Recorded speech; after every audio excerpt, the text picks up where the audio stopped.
Hello students, आप सभी का सृष्टि सक्सेस क्लासेज में फिर से स्वागत है। आज हम आपके लिए क्लास 10th की मैथ का प्रश्नावली 1.4 चैप्टर लेकर आया हूँ। ठीक, चैप्टर वही हमारा है, चैप्टर का नाम है वास्तविक संख्या में रियल नंबर। उसी का लास्ट प्रश्नावली रहेगी हमारी है 1.4।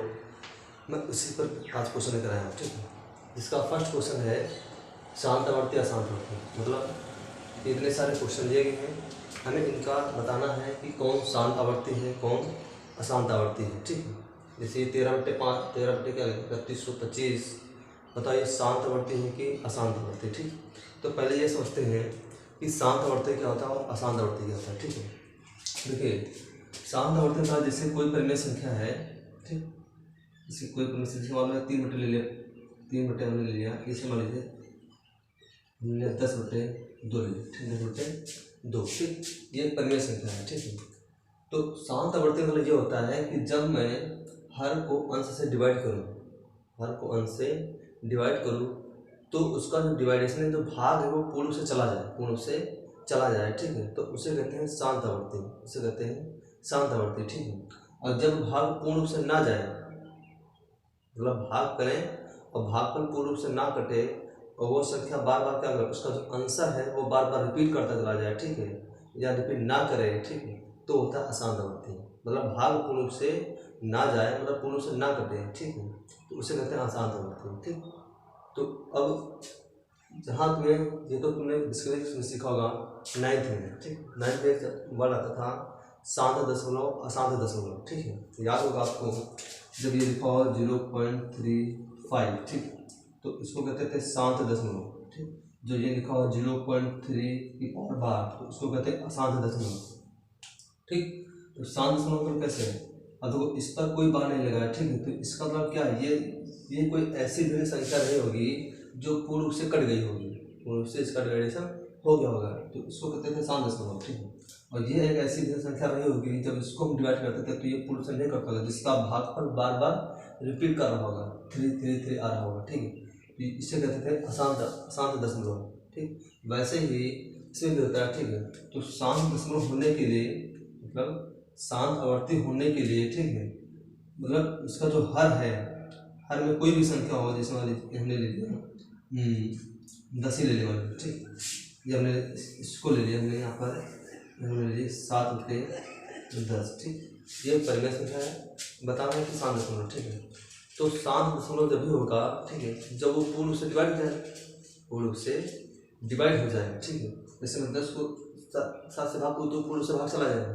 ठीक है, तो ऐसा जब भी संभव है जब उसके हर में 2 अभाज्य गुणनखंड 2 और 5 हो। ठीक, यदि उसका अभाज्य गुणनखंड ये है ना, अभाज्य गुणनखंड मतलब सॉरी, जो उसका हर में जो संख्या लिखे हैं उसके अभाज्य गुणनखंड में अगर 2 और 5 आ रहा है, 2 की पावर n और n की पावर n के रूप में ये 2 अभाज्य संख्या आ रही हैं, तो वह संख्या पूर्ण रूप से क्या जाएगी, क्योंकि यही 2 ऐसी अभाज्य संख्याएं हैं। ठीक है, जिनको तुम किसी भी संख्या से डिवाइड करो उसमें भाग पूर्ण रूप से चला जाएगा। इसके अलावा तुम और कोई भी अभाज्य संख्या ले लीजिए, ठीक है, उसमें भाग जा भी सकता और नहीं भी जा सकता, लेकिन ये 2 ऐसी अभाज्य संख्याएं हैं जिसमें पूर्ण रूप से भाग चला जाए। कोई भी संख्या लीजिए, उससे भाग करिए, 2 से भाग करिए, 5 से भाग करिए, उसमें भाग पूर्ण रूप से चला जाएगा, मतलब शेष पर लास्ट में 0 आना ही आना है। ठीक है, तो वही चीज बता रहा है। ठीक है, तो जब 2 और 5 हो, ठीक है, तो उसको जो भाग करते थे तो दशमलव कहता था, तो जो संख्या थी दशमलव में वो पूर्ण से कट जाती थी। ठीक, तो उसको कहते थे शांत दशमलव। ठीक है, तो वैसे ही इसको हम कहेंगे शांत आवर्ती कब, जब उसके अभाज्य गुणनखंड, जब उसका हर का जब मैं इसका अभाज्य गुणनखंड करूँ तो उसके अभाज्य गुणनखंड में केवल 2 और 5 होना चाहिए, 2 और 5, इनके अलावा कोई तीसरी संख्या नहीं होनी चाहिए, कोई तीसरा अंक, कोई तीसरा अभाज्य अंक नहीं होना चाहिए। ठीक है, तब तो वो क्या कहलाएगी, तब वो शांत आवर्ती कहलाएगी। ठीक है, क्योंकि यही 2 और 5 हैं जो उसमें भाग करेंगे तो भाग पूर्ण से क्या जाए, चला जाए। तो जिसमें भाग पूर्ण से चला जाए वो होता है शांत दशमलव, जिसमें भाग पूर्ण से ना जाए वो होता है अशांत दशमलव। इसी को कहते हैं शांत आवर्ती, अशांत आवर्ती, यानी जिसके अभाज्य गुणनखंड में हर के अभाज्य गुणनखंड अगर 2 और 5 आ गया तो होता है शांत आवर्ती। अगर उसमें अभाज्य गुणनखंड 2 और 5 है, उसके अलावा तीसरी उसमें कोई संख्या ऐड आ गई, कोई अभाज्य संख्या तीसरी आ गई, जैसे मतलब 3 या 7 आ गया। ठीक है, तो ये क्या कहलाएगी, ये अशांत आवर्ती कहलाएगी। ठीक, जैसे एग्जाम्पल समझिए, जैसे अभी मैंने क्या कहा, ठीक, ये लिखा है 7/10। ठीक, अगर मैं इसका भाज्य करता हूँ हर का, तो जाएगा 7/10 को मैं क्या सकता हूँ 2 × 5। ठीक, तो देखिए इसके अभाज्य में 2 आया और क्या आया 5 आया, 2 और 5। ठीक, तो हमको क्या चाहिए, सबको शांत होने के लिए, शांत आवर्ती होने के लिए उसके हर के अभाज्य गुणनखंड में 2m × m के रूप में 2 अभाज्य संख्या चाहिए। ठीक, शांत होने के लिए। तो यहाँ देखो 2 आ रहा और 5 भी आ रहा है, इसका मतलब कैसे ये शांत दशमलव है, लेकिन ये शांत आवर्ती हो गई। ठीक है, वही अगर मैं ले लेता हूँ, ठीक, जिससे मान लीजिए मैंने लिया 5/14, तो ये जगह 5 में 14 को मैं डिवाइड करूँ तो इसका 2 × 7 2 × 7। अब यहाँ देखिए इसमें 2 तो है पर 5 नहीं है, चलो मैं 5 को एडजस्ट करूँगा, लेकिन अगर 5 मान लो आ भी गया, लेकिन इसमें 7 आ रहा है, एक साथ ही आ रहा है। ठीक है, जो कि 2 और 5 के अलावा हमने क्या कहा, शांत होने के लिए 2 और 5 के अभाज्य गुणनखंड के अलावा और कोई तीसरा अभाज्य गुणनखंड नहीं होना चाहिए, जबकि इसमें क्या आ रहा है 7 आ रहा है। ठीक है, तो इसका मतलब है यह संख्या हमारी शांत दशमलव नहीं है, सॉरी शांत आवर्ती नहीं है, बल्कि क्या जाएगी, अशांत आवर्ती हो जाएगी। ठीक, तो ये क्वेश्चन लगे, मैं क्वेश्चन को समझाता हूँ। ठीक, मैं क्वेश्चन बना के दिखाता हूँ। ठीक है, ये नोट करना कि शांत आवर्ती होने के लिए, शांत आवर्ती होने के लिए इसके हर के अभाज्य गुणनखंड में, हर के अभाज्य गुणनखंड में 2m × m मतलब होना चाहिए। अभाज्य गुणनखंड में 2m और m के रूप में 2 अभाज्य संख्याएं, 2 अभाज्य होने चाहिए। ठीक, शांत आवर्ती होंगे, और अगर इनके अलावा कोई तीसरा अंतर इसमें आ गया तो अशांत आवर्ती हो जाएगा। ठीक, तो आइए इसको क्वेश्चन द्वारा बताता हूँ। इसे यहाँ 31-25 लिखा है, 31-25। ठीक, तो सबसे पहले 31-25 का क्या करेंगे, गुणनखंड करेंगे, तो उसको सीधा डायरेक्ट 5 से कर लेंगे। ठीक है, 5 का 30, यहाँ बचेगा 1 हो जाएगा 12, 5 × 10, यहाँ 2 बचेगा, हो जाएगा 25, 25, फिर 5 से काटे 5 कम 5 हो जाएगा 12, और 5 × 10 फिर बचेगा 2 हो जाएगा 25, 25, 5 से काटिए, फिर 5 × 10 यहाँ बचेगा 2 हो जाएगा 25, 25, 5 से काटिए 25, फिर 5 में 5 कम 5। अब यहाँ तुम देख रहे हो कि जो 5 कितनी बार आया है, 3 बार आया है, तो इसको मैं लिख सकता हूँ 13/5। ठीक, तो हमने देखा कि जब मैंने 13/25 में 31 जो इसका हर है, अंश हमसे कोई मतलब नहीं है, हमें मेन है हर का अभाज्य गुणनखंड करना है। ठीक है, उसके अभाज्य गुणनखंड में 2 और 5 आने चाहिए। ठीक, तो यहाँ तुम देख लोगे कि जब मैंने इसका 31-25 का जब गुणनखंड किया तो इसके अभाज्य गुणनखंड का आया 5/5। अब यहाँ तुम देख रहे हमने क्या कहा, शांत होने के लिए 2m और m के रूप में कोई 2 संख्याएं होनी चाहिए। ठीक, मतलब 2 होना चाहिए और 5 होना चाहिए। तो यहाँ 5 तो आ रहा है लेकिन 2 नहीं आ रहा है। ठीक, तो 2 नहीं आ रहा है तो इसको मैं क्या सकता हूँ, क्योंकि आपको पता है हर एक संख्या या अंक के गुणे में या बटे में 1 छुपा रहता है। ठीक है, तो जैसे मान लीजिए इसके मल्टीपल में 1 छुपा होगा, उसी एक को हम क्या ले देंगे, यहाँ से 13/5 इंटू में यहाँ 1 लिखा है, इसी 1 को मैं 2 की पावर क्या करूँगा 0, क्योंकि आपको पता होगा किसी की पावर में 0 है तो उसका आंसर क्या आता है 1 होता है, इसकी वैल्यू कितनी होती है 1। इससे कोई भी संख्या है, कोई भी इसकी पावर में 0 है तो उसकी जो वैल्यू होती है वो 1 होती है, कितनी होती है 1। तो इसी 1 को मैं 2 की पावर क्या कर दूँगा 0 कर दूँगा, 2 की पावर 0 को 3 की पावर 0 सबका लिखना आएगा। तो कोई भी संख्या या कोई भी अंक है उसकी पावर में 0 है तो उसकी वैल्यू 1 होती है। ठीक, तो उसी 1 को मैं 2 की पावर क्या कर दूँगा 0 कर दूँगा। ठीक है, तो यहाँ तुम देख रहे हैं ऑप्शन 2 भी आ गया और 5 भी आ गया। तो इसका मतलब ये कैसे हो गई, ये हो गई तुम्हारी शांत आवर्ती। ठीक, ये तुम्हारी सभी शांत आवर्ती। वैसे यहाँ देखिए 17/18 में 17/8 और 8 को मैं फैक्टर करूँगा तो 2 × 4 2 दूनी 4, 2 चौको 8, 2 दूनी 4, 2 कम 2। यहाँ 2 कितनी बार आया 3 आया, तो उसको भी मैं 2 की पावर 3। अब तुम देख लेंगे जब हमने इसका अभाज्य इसका 8 का जो अभाज्य गुणनखंड किया तो 2 की पावर 3 आया, लेकिन इसमें 2 आया लेकिन 5 नहीं आया, क्योंकि शांत होने के लिए क्या चाहिए 2 × 5, मतलब 2 भी चाहिए और 5 भी चाहिए। तो 2 तो इसमें आ गया लेकिन 5 नहीं आया। तो हमको आपको पता है कि हर एक संख्या के गुणे में एक छिपा रहता है, और उसी एक को क्या लिख देंगे 17/3 और इसी एक को मैं 5 की पावर क्या कर दूँगा 0, जो मैं लाना है उसकी पावर हम 0 कर देंगे। कुछ भी वैल्यू हो उसकी पावर तो अगर 0 है तो उसकी वैल्यू तो एक ही आना है ना, और हमें जिसकी जरूरत है उसकी पावर क्या कर देंगे 0 कर देंगे, वैल्यू तो एक ही रहेगी। ठीक, तो हमारे पास 2 की पावर 5 बन गया, यहाँ पर 5 भी आ गया, मतलब 2 भी आ गया और 5 भी आ गया। इसका मतलब कैसे ये शांत आवर्ती है, क्योंकि शांत आवर्ती। ठीक, वैसे ही 625, अब 625 का फैक्टर करिए इस वाले क्वेश्चन में। ठीक है, तो उसको कहा डायरेक्ट 5 से काटिए, 5 से कम 5 हो जाएगा 25, 12, 5 दूना 10, फिर हो जाएगा ये 2 बचेगा 25, 25 5 से काटिए तो यहाँ हो जाएगा कितना 5 दूना 10, 2 बचेगा 25, 25 25, 5 से कम 5। ठीक, तो यहाँ तक 5 भी आ रहा है, 4 आ रहा है, तो 64/5 की पावर 5। अब यहाँ 2 नहीं तो 2 की पावर क्या कर देंगे 0, तो ये कैसा बन गया शांत आवर्ती हो गया। ठीक, ऐसे भी और भी सारे सवाल है। ठीक है, जैसे मान लीजिए मैं इसको दिखा देता हूँ। ठीक है, इस वाले क्वेश्चन को यहाँ लिखा 29/243, और 243 का यहाँ फैक्टर करिए। ठीक है, 2 से नहीं सीधा 3 से काटिए इसको, 3 8 24, 3 कम 3, फिर 3 से काटिए 3 9 3 2 6, यहाँ बचेगा कितना 2 हो जाएगा कि 3 7 21, 3 से 3 9 27, 3 3 9, 3 कम 3। अब यहाँ तुम देखो 3 कितनी बार काउंट हो 1 2 3 4 5। ठीक, तो हो जाएगा 3 की पावर 5। ठीक, अब यहाँ तुम देख रहे यहाँ अभाज्य गुणनखंड के रूप में कौन आ गया 3 आ गया।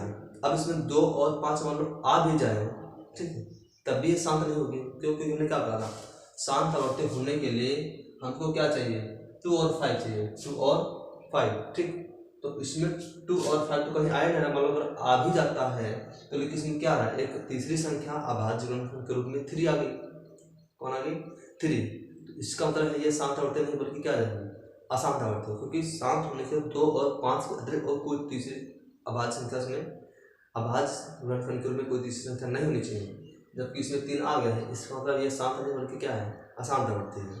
ठीक है, तो इससे बहुत सारे हैं क्वेश्चन। ठीक है, ये सब लगे रखे हैं, मतलब क्वेश्चन उतार दिया। ठीक है, मैंने इतना समझा दिया है तो लगभग आपको समझ आ गया होगा। ठीक है, बाकी क्वेश्चन अपने आप से करिए। ठीक है, एक क्वेश्चन आपको बोर्ड एग्जाम में ऑब्जेक्टिव के रूप में आपको एक क्वेश्चन जरूर देखने मिलेगा इस चैप्टर से, इसी प्रकार से एक क्वेश्चन ऑब्जेक्टिव में 100% देखने मिलेगा। ठीक है, इसलिए इसको शांत आवर्ती को ध्यानपूर्वक समझ लेना। ठीक है, अब मैं हट जाता हूँ। ठीक, आप क्वेश्चन को नोट कर लीजिए या स्क्रीनशॉट ले लीजिए। ठीक है, फिर मैं अगले क्वेश्चन करता हूँ। ठीक,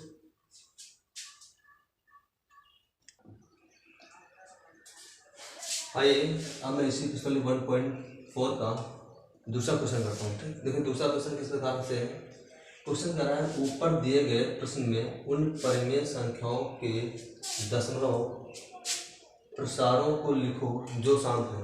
ठीक, तो देखिए मतलब कह रहा है कि ऊपर दिए गए मतलब अभी जो प्रश्न ले 1.4 का तो मैं फर्स्ट क्वेश्चन लिया था, उसमें जो क्वेश्चन दिए गए थे वही परिमेय संख्या थे। ठीक है, तो उन्हीं में से बताना है कि उनमें से कौन शांत दशमलव है कौन अशांत दशमलव है। ठीक है, तो अभी मैंने आपको जिक्र किया था उस प्रश्न वाले में, उस क्वेश्चन में कि शांत दशमलव क्या था और अशांत दशमलव। हमने क्या कहा था कि जैसे कोई भिन्न करने से लेते हैं, जैसे मान लीजिए 7 बटे में ले लिया, 7 बटे में 2 ले लिया, 7 बटे, तो ये कर्मय संख्या है। ठीक, आपको बताना है कि ये शांत दशमलव है कि अशांत दशमलव।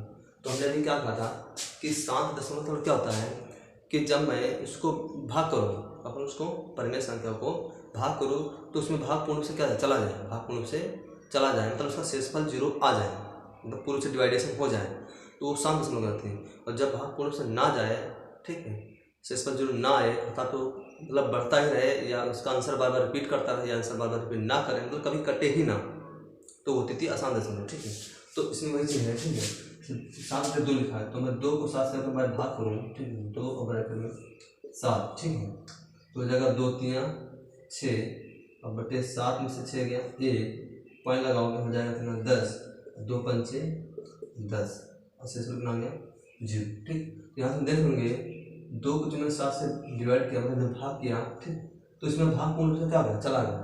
और दशमलव में कितना आया 3.5 यानी भाग पूर्ण रूप से क्या हो गया, चला गया, पूर्ण से डिवाइड हो गया। ठीक, तो इसका मतलब कैसा है, ये 7.9 कैसा है, ये 7.9। ठीक, तो जब भाग पूर्ण से चला जाए तो वो परिमेय संख्या 7.9 रहती है। तो ये हो गया शांत आवर्ती और ये हो गया शांत दशमलव। ठीक, बात समझ में। ठीक, ऐसे कुछ भी हो, ठीक है, जैसे मान लीजिए एग्जाम्पल लेता हूँ, ठीक है, इसमें ले दिया, ये ले दिया 27/5, 27/5। ये परिमेय संख्या है, बताओ ये शांत आवर्ती क्या शांत आवर्ती, या इसका जो अगर दशमलव प्रसार निकालूँ, जब इसको भाग करूँ तो जो इसका आंसर आया भागफल में दशमलव में, बताओ वो जो दशमलव संख्या है वो शांत दशमलव क्या अशांत दशमलव है। ठीक, तो इसको भाग करिए, तो 5/27 तो 25, ठीक, यहाँ बचेगा कितना 2 पॉइंट लगाओ, हो जाएगा 20, 5 चक्कू 20। ठीक, इस पर क्या आ गया 0। तो यहाँ पे देखिए तो आंसर कितना 5.4 और भाग भी पूर्ण रूप से क्या हो गया, चला गया है, मतलब भाग पूर्ण रूप से क्या हो गया, चला गया, मतलब कट रहा है। ठीक है, तो इसका मतलब है ये क्या हो गया, ये शांत दशमलव, क्या हो गया शांत दशमलव। ठीक, हमने कहा जब भाग पूर्ण से चला जाए तो वो शांत दशमलव, जब भाग पूर्ण से ना जाए, हो सकता है उसका आंसर बार बार रिपीट करे, या ऐसा हो सकता है रिपीट ना करे तो वो अशांत दशमलव। जैसे मैं लेता हूँ एक एग्जाम्पल में 1/3। अब मैं 3 को अगर 1 से डिवाइड करता हूँ तो 3, या मतलब 7/3 ले लीजिए, 7/3। 3 को अगर मैं भाग करता हूँ 7 से, ठीक है, 3 दूना 6, यहाँ से अगर 1 लगाओगे पॉइंट हो जाएगा 10, 3 तिया 9, ठीक है, एक बचेगा, फिर 10, 3 तिया 9, फिर एक बचेगा, फिर 10, 3 तिया 9, ठीक, फिर हो जाएगा 10। फिर यहाँ देख लोगे जब मैं 3 को 7 से भाग कर रहा हूँ 3 को 7 से भाग कर रहा हूँ तो भाग पूर्ण से नहीं जा रहा है, हर बार आंसर 3 बार क्या कर रहा है, रिपीट कर रहा है, और भाग पूर्ण से कर भी नहीं रहा है, मतलब डिवाइड नहीं हो रहा है, मतलब इसको आगे भी अगर भाग करते जाऊँगा तो ये कभी कटेगा नहीं, पूर्ण रूप से कटेगा नहीं, यानी शेषफल का कभी 0 नहीं आएगा। ठीक, और इसका जो भाग है ये बार बार क्या करेगा, रिपीट करते आंसर। ठीक है, तो ये हो जाएगा 2.3 और 12। उसको मैं लिख सकता हूँ, जो संख्या बार बार रिपीट करते हैं ना उसमें क्या लगा देते हैं, 12 लगा देते हैं। ठीक, तो ये क्या है, ये जो दशमलव संख्या आई है कैसी है, ये अशांत दशमलव है, कैसी है, ये अशांत दशमलव।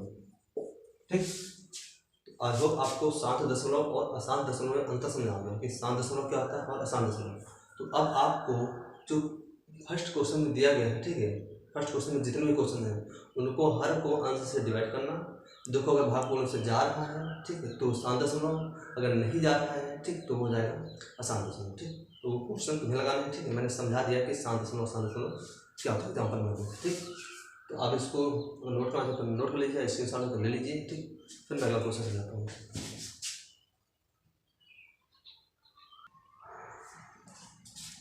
फ्रेंड्स आइए अब मैं क्वेश्चन 1.4 का लास्ट क्वेश्चन लेकर आया। ठीक है, तो मैं इस किताब से क्वेश्चन को पढ़ रहा हूँ, आप ध्यान पर सुनिए। ठीक है, और फिर मैं क्वेश्चन करके दिखाता हूँ। ठीक, क्वेश्चन यहाँ पर सुनना।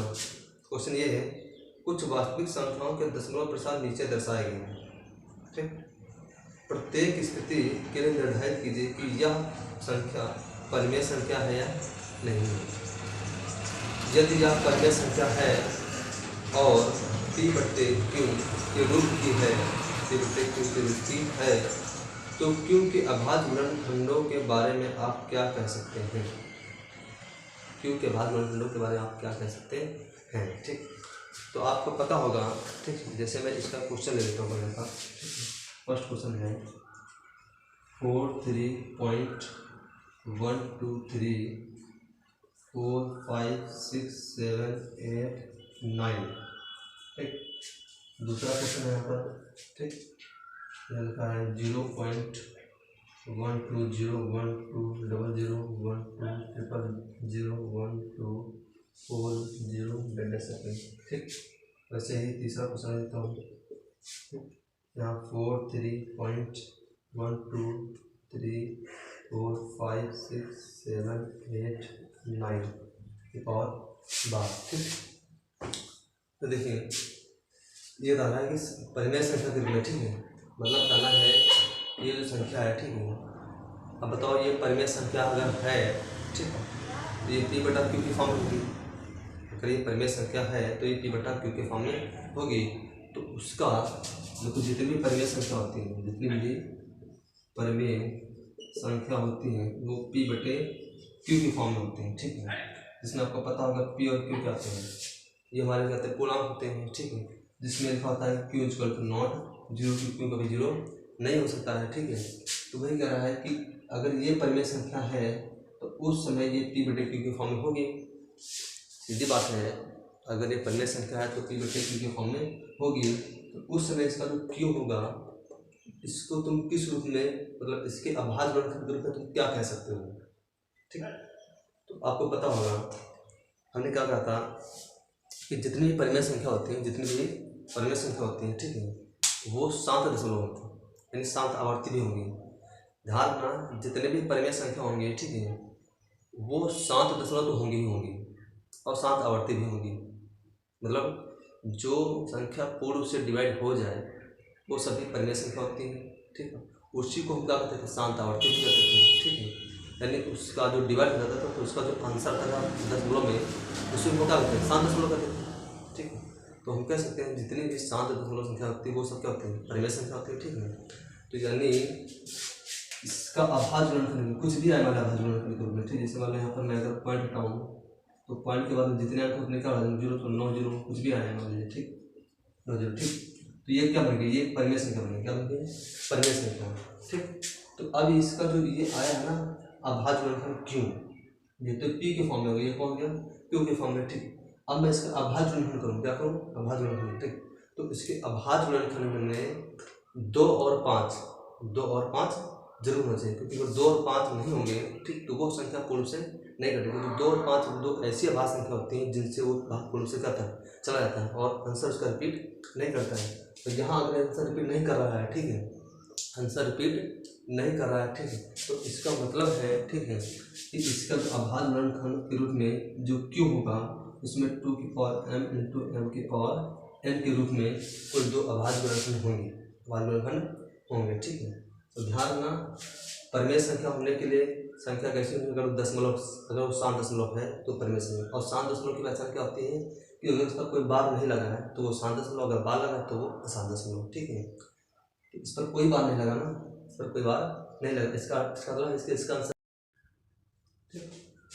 तो परिमेय संख्या होने के लिए इसका अभाज्य गुणनखंड क्यू के रूप में 2 की पावर m और 5 की पावर m के रूप में 2 अभाज्य गुणनखंड संख्या जरूर नहीं है, तभी वो संख्या क्या कहलाएगी, परिमेय, तभी वो पूर्ण से कट जाएगी। अगर पूर्ण से कट गई तो उसका मतलब वो कैसे कहलाएगी, 7 दशमलव कहलाएगी। और सभी 7 दशमलव संख्या क्या होती है, परिमेय संख्या होती है, ठीक। अगर उसका बार बार आंसर रिपीट कर रहा है, ठीक है, तो वो 7 दशमलव कहलाएगी, तब वो परिमेय संख्या नहीं कहलाएगी, ठीक है। तो जैसे यहाँ पर देखिए, इसका अगर तुम देखिए तो यहाँ 1 2 0 फिर 1 2 0 फिर 1 2 0, ठीक है। यानी इसका आंसर भी क्या कर रहा है, बार बार रिपीट नहीं कर रहा है, ठीक, हर बार बढ़ता रहेगा, रिपीट नहीं कर रहा है, हर बार अगर वही आता तो ठीक है, ठीक, रिपीट नहीं कर रहा है, ठीक है। इसका तो ये भी परिमेय संख्या है, ठीक है। तो इसके भी अभाज्य गुणनखंड के रूप में वही क्यू का जो अभाज्य गुणनखंड उसमें क्या हो जाए, 2 की पावर m इंटू m की पावर n के रूप में 2 अभाज्य गुणनखंड होने चाहिए, क्यू परिमेय संख्या कहलाएगी, ठीक है। लेकिन यहाँ देखोगे तो इस पूरी संख्या पर क्या लगा है, बार, यानी ये संख्या बार बार क्या करेगी, रिपीट करेगी, ठीक। तो जो संख्या बार बार रिपीट करती है, ठीक, जिसका भाग पर रिपीट करता है, ठीक है, वो परिमेय संख्या बल्कि परिमेय संख्या होती है, ठीक। तो हमें परिमेय संख्या के रूप में रखना है, ठीक है। तो जब परिमेय संख्या लाना है तो परिमेय संख्या में क्या है, क्यू को किस रूप में प्रदर्शित कर सकते हैं, तो क्यू के अभाज्य गुणनखंड के रूप में 2 की पावर m और m की पावर n के रूप में कुल 2 अभाज्य गुणनखंड होने चाहिए, तभी वो परिमेय संख्या कहलाएगी, क्योंकि तभी वो पूर्ण रूप से कट, क्योंकि 2 और 5 यही दो ऐसी 2 अभाज्य गुणनखंड हैं जो किसी भी संख्या को पूर्ण रूप से क्या कर सकती है, काट सकती हैं, तो डिवाइड कर सकती हैं, ठीक। तो ध्यान रखना परिमेय संख्या होने के लिए उसके अभाज्य गुणनखंड के रूप में क्यू में 2 की पावर m और m की पावर n के रूप में 2 अभाज्य गुणनखंड होने चाहिए परिमेय संख्या होने के लिए, ठीक। तो आई होप आपको ये क्वेश्चन समझ आ गया होगा, ठीक है। तो उसको अपनी भाषा में लिख देना, कोई दिक्कत नहीं, ठीक है। तो अगर आपको ये क्वेश्चन समझ आया है या आपको ये वीडियो समझ आया है, ठीक है, तो अगर मेरे चैनल को पहली बार है, ठीक, तो इस चैनल को सब्सक्राइब कर लीजिए, ठीक है, और बेल आइकन को मत भूलिएगा, ठीक है। और अपने दोस्तों में के पास शेयर कीजिए ताकि उनको भी इस वीडियो का लाभ मिल सके, ठीक है। अब ये प्रश्न 1 पॉइंट आपकी समाप्त है। ठीक, अब मैं अगले प्रश्न वाले सीधा स्टार्ट करूँगा बहुपद चैप्टर। ठीक, थैंक्स फॉर वॉचिंग।